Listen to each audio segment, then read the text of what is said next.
Today we have Al Rogan, the Director of Athletics at Lakeland College, and he is here today to tell us a little bit about the finishing up of the Lakeland Rustlers seasons throughout all of their sports, as well as them hosting the CKSA National Women's Basketball Championships coming in 2024. So thank you so much for being with us today, Alan. Thanks for having me. Great to be here. All right, Alan, so let's start. You guys were mentioning an excellent season for a lot of the Rustlers teams this year. They kind of finished up. From an athletic director's point of view, kind of how was the season for you guys this year in 2023? Oh, it was a great season. We've had a number of great seasons, but this one here was actually, once again building on the previous years. Finishing off with the women's volleyball team winning the national championship, being the best women's volleyball program in the country.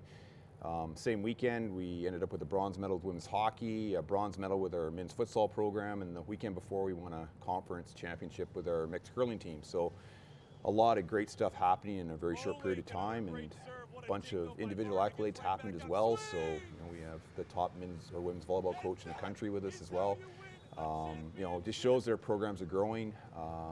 We have a lot of hardworking individuals who are making everything successful in our athletics department. So. And then let's move on to the National Women's Basketball Championships. How did Lakeland end up getting, did you guys have to go through a bidding process, or how did you guys end up getting the opportunity to host this championship? Yeah, so it's a process for sure. We have to apply to our provincial conference, the ACAC, and we were competing against another institution to win the opportunity to host the championship. We were selected by the conference to move our bid forward to the National Association.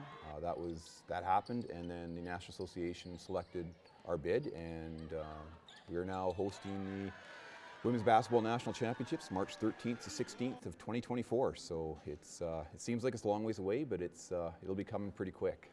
A lot of work to do.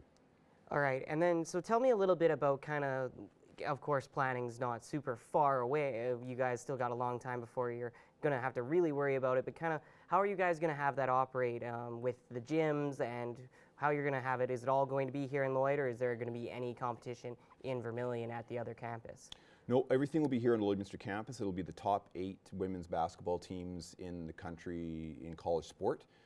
They will all be converging in Lloydminster. All of our games will be held at our Lakeland College campus gymnasium. We're going to try, obviously we're going to be requiring support from our community when it tells. It's a great opportunity for the community where we're bringing that many student athletes, coaches, parents, support networks into Lloydminster. So it'll be a great event for Lakeland College, but also be a great event for our Lloydminster community and the surrounding communities as well. The reputation of Lakeland College, how is that going to expand with being able to host this prestigious event? Hosting a national championship it's a pretty big deal, just because what it does is it shows that we can bring the top student athletes from across the country into our institution, into our community. I know that we'll be able to do this. We hosted the National Women's Volleyball Championship back in 2013. We had rave reviews, not just about how we as an institution put on the event, but also how the community supported the event. And we are fairly confident that if we do the same thing with the Women's Basketball National Championship, it'll help, once again, put Lakeland more so on the map. We're already on the map, and so is the city of Lloyd. But it'll also elevate that, I guess the name of the community and the name of our institution. And hopefully it'll also generate more interest in the college and help our women's basketball team recruit student athletes down the road. Our coach, Chris, has done a great job recruiting to this point, but when you're hosting a national championship, it definitely adds that little extra profile behind your name, and hopefully that'll add as well. All right, perfect. Thank you so much for all the information, Alan, and we hope for you guys have an excellent tournament coming up in March in next year in 2024. Thank you so much again, and we will have more coverage of Lakeland sports throughout the rest of this year, finishing up, and of course into next year.